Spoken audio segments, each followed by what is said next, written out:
To say that the arrival of the 2019 Toyota Supra was controversial would be a massive understatement. Toyota fans were quite upset that the brand had to partner with BMW to build its newest sports car. However, this isn't the first time Toyota has partnered up with another car maker to develop the Supra. So to look at that, we're going to be looking at the entire history of the Supra today, starting from the 1970s all the way to present time.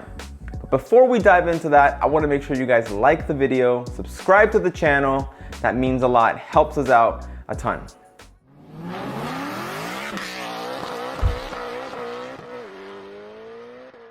And our story actually begins in 1978 because the Supra wasn't originally called the Supra.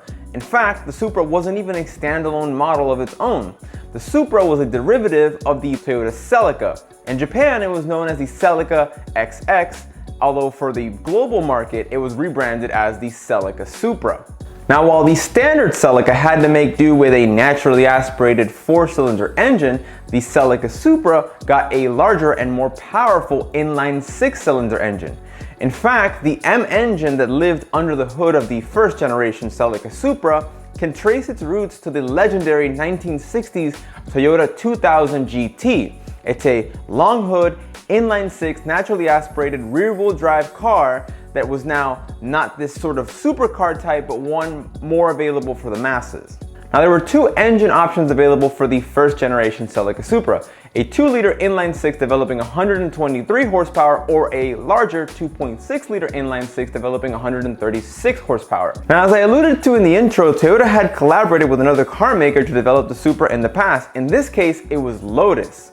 Now, Lotus wasn't exactly building the world's most highest quality cars in the 1970s, but they partnered with Toyota to engineer the Celica Supra. Now, notably, the Supra was not only longer, but it was significantly wider than the standard Celica. This was done to accommodate the much larger engine under the hood. Now, in 1982, the second generation Toyota Supra arrived, and while in Japan it was still known as the XX, it was still known as the Celica Supra for the rest of the world. Now, like the first generation, the second generation Celica Supra was, again, larger and wider than the standard Celica, but it also included the addition of pop-up headlights, something that was very trendy at the time and the actual Celica did not get. A major difference in the second generation Supra is that it was available in two types. You had the performance type and the luxury type. Although these two were mechanically basically identical, they offered different interior options, which then changed the overall character of the car. If you wanted a more sporty one, you would go with the performance type, but if you wanted a more luxury car, you'd go with the L type.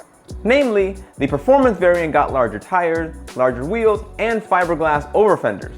For the North American market, the second generation Celica Supra had a 2.8-liter naturally aspirated 4-cylinder engine, which is still an M engine. So it's a variation of the original 2.0 and 2.6-liter we saw in the first generation, except it got upgraded with more power for the second generation. Total output was rated at 145 horsepower and 155 pound-feet of torque. As before, the standard transmission option was a 5-speed manual, although a 4-speed automatic was available. However, you had to get the luxury type of the Celica Supra to get the automatic. The performance models were sold exclusively as a manual variant. Now, surprisingly, the second generation Celica Supra's independent suspension was also co-developed with Lotus, meaning that Toyota's history of partnering with other manufacturers to build the Supra actually spans through the first two generations of the Supra. While the first two generations of the Celica Supra were quite underwhelming, the third generation marked a major shift for the model. For starters, it got its own name. It was no longer attached to the Celica. The Supra became its own vehicle and no longer was tied to that Celica platform. Additionally, under the hood of the Supra now lived what has become a truly legendary engine. This is because the legendary M engine finally got a turbocharger, which gave us the inline 6 turbo Supra as we know it. In fact, it was so significant that Toyota decided to create a complete subline of the Supra and call it the Supra Turbo. Now the turbocharged Supra had to make do with 231 horsepower, while the naturally aspirated Supra only had 200 horsepower. The result was that the turbocharged Supra completely changed the character of the model and made it more like the car we know today. It became a true sports car in the process, and additionally, it got things such as anti-lock brakes and a double wishbone suspension front and rear. Now, in a move to push the Supra upscale, Toyota decided to sort of luxury up the interior. Now, the aforementioned Celica moved on to be a front-wheel drive car, which kind of really broke away from its roots, whereas the Supra embraced what it was becoming, although it was being pushed up market, which meant prices started to go up. Now, 1990 was a massive year for the third generation Supra. This is because it finally got the 1JZ GTE twin turbocharged inline 6 engine that we now know and love. Power was rated at 276 horsepower and 268 pounds-feet of torque. You had two available transmission options, a 5-speed manual or a 4-speed automatic.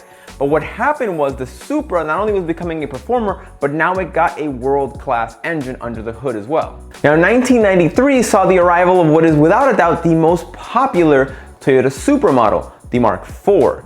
And additionally, it saw Toyota push towards making the Supra even more upscale and even more of a sports car. It did this with the addition of the 2JZ GTE engine, available both as a naturally aspirated engine and a twin turbocharged engine.